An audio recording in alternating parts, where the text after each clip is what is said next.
This is your August 2020 monthly reading. You and Gemini get a special treat because I'm getting ready for an event, which is why my face is done, and it's a Zoom thing, so I can actually put a lip on. We're using the Psychic Tarot for the main portion of the reading, and then we'll get some Kipper cards for the end. Let's see what's going on for you, Aquarius, this month. We have a full moon coming up in your sign on, it's either Sunday or Monday. I forget exactly what time it is.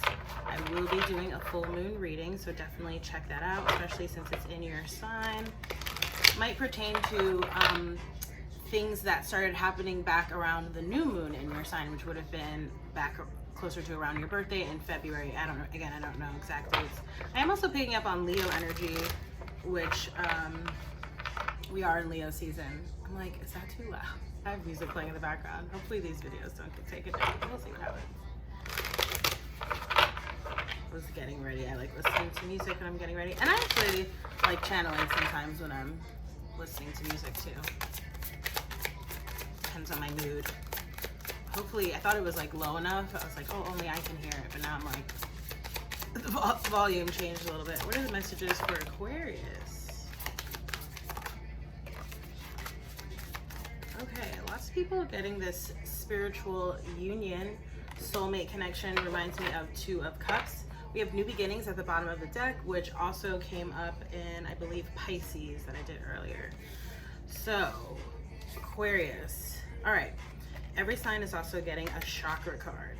It's so funny because every time I use this deck, I feel like that happens, that there's like collective chakra work that needs to happen. So for you, it's the throat chakra, communication. Okay, listening to music actually can also help to sort of open and align your throat chakra. But speaking and honoring your truth, you know, maybe have establishing like a more regular kind of journaling practice. There's just a strong emphasis on communication here.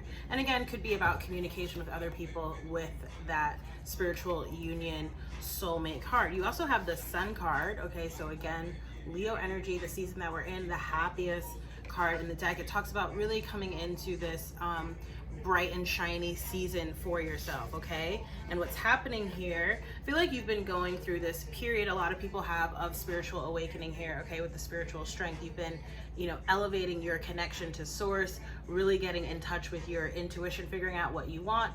Now you're ready to take action, be victorious, and there's sort of a kind of like a guarding or defensive kind of energy we might read for that card, okay?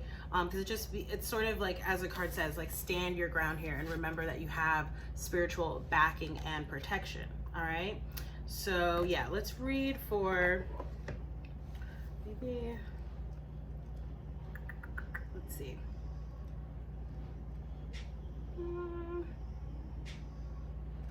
Okay, where is it? I think we actually might read for a few cards. So it says, this card comes at a time when you're being tested and challenged. There may be fierce competition and potential rivals surrounding you in your personal or business life, but know that you have the strength, right? And again, lots of Sun, Leo imagery coming up for you, okay? And that's your opposite sign, right? Which is why your full moon, the full moon in your sign is falling during Leo season, okay? That's, I think, usually how it works. Always, I'm not sure. There may be, oh yeah, we read that. But know that you have the strength and inner courage to stand your ground, no matter how hard or formidable things may appear. Don't surrender or give up control, or give up the control that you have. Be brave and stay true to your core life values and belief system, which are your best allies and will help you move forward. It's important to remain clear and focused, for you may have to stand alone and defend your convictions to the end. Maintain your health and stay strong so that you have an ample supply of energy to endure anything, as this could be a long and arduous yet ultimately hard-won victory, okay? And some of you, you know, you could be, you know, we're all moving at different speeds through the timelines, right? And the energies that we're working with, because that's what readings are, right? It's the general readings. It's the collective energy for the sign. Some of you, it's like you might be more at the tail end of this. Others of you, it's like you're going into it. Others of you, it's like you're in the middle of it, okay? And then spiritual strength. This card is coming forth to give you encouragement and remind you that you have the inner strength to complete whatever you've been working on. This final spirit card represents courage, discipline, stability, and persistence.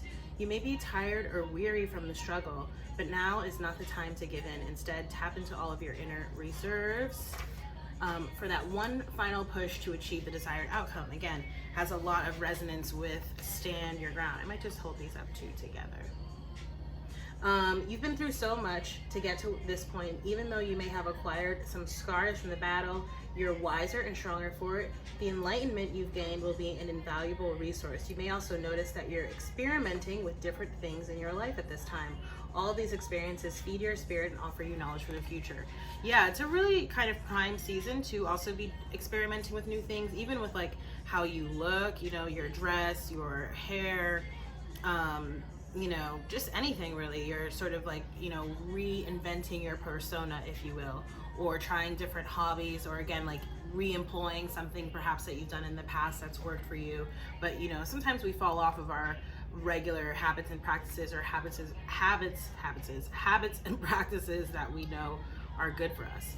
And then let's read for the light, and then we'll get the Kipper guidance. It says, this card reassures you that this is your time to be in the light. No matter what's happening around you, prosperity and bliss are promised. The qualities of this brilliant card are pleasure, happiness, contentment, growth, success, joy, and illumination. The light always brings forth new birth, a constant renewal of life. This is one of the best, if not the most positive cards in the deck, and it's yours. This is now your moment to shine. The radiance from within will be there for all to see as people become attracted to the rays of your spiritual light. And remember, spiritual strength came up. And by being compassionate, generous, inspiring, and a leader, many will benefit as they feel the warmth emanating from you. Be discerning, but also be open to whatever and whomever you're attracting, for your rays reach far and wide. The light card reminds you that because of its power, nothing remains in the dark. Through its illumination, truths and certain paths before you begin to emerge and can be surely seen.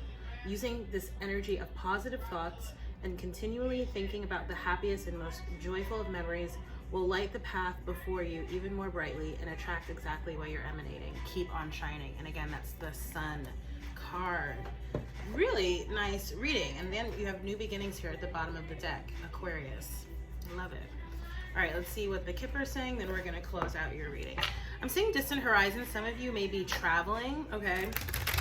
I feel like if you've been like dealing with difficulty, dealing with a difficult situation, feeling a little bit down, I feel like, again, you're coming out of the other side of feeling that way, okay?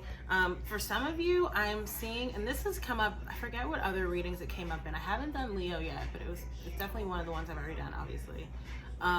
There's like an older male energy, okay? And I'm also seeing the marriage card, so take that for what it's worth.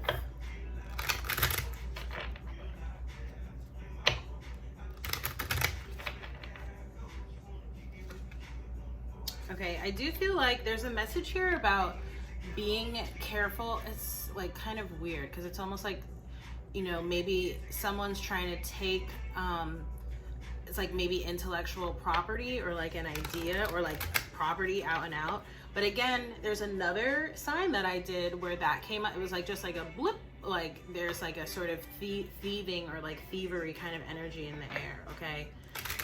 Feels like a very miserable energy, which makes sense because I feel like when people take things, when they copy things, it's like they don't have the wherewithal to find that nascent creativity within themselves. Okay, I'm going on a tangent.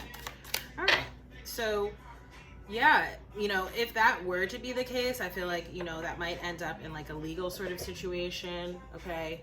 And your card that's coming out here is the Privileged Lady. I feel like this is just an energy that you're embodying, okay? Or again, this could be talking about, because I'm looking at the Spiritual Union card here, okay? I feel like this is maybe some type of connection. Again, could be with who did that come up with?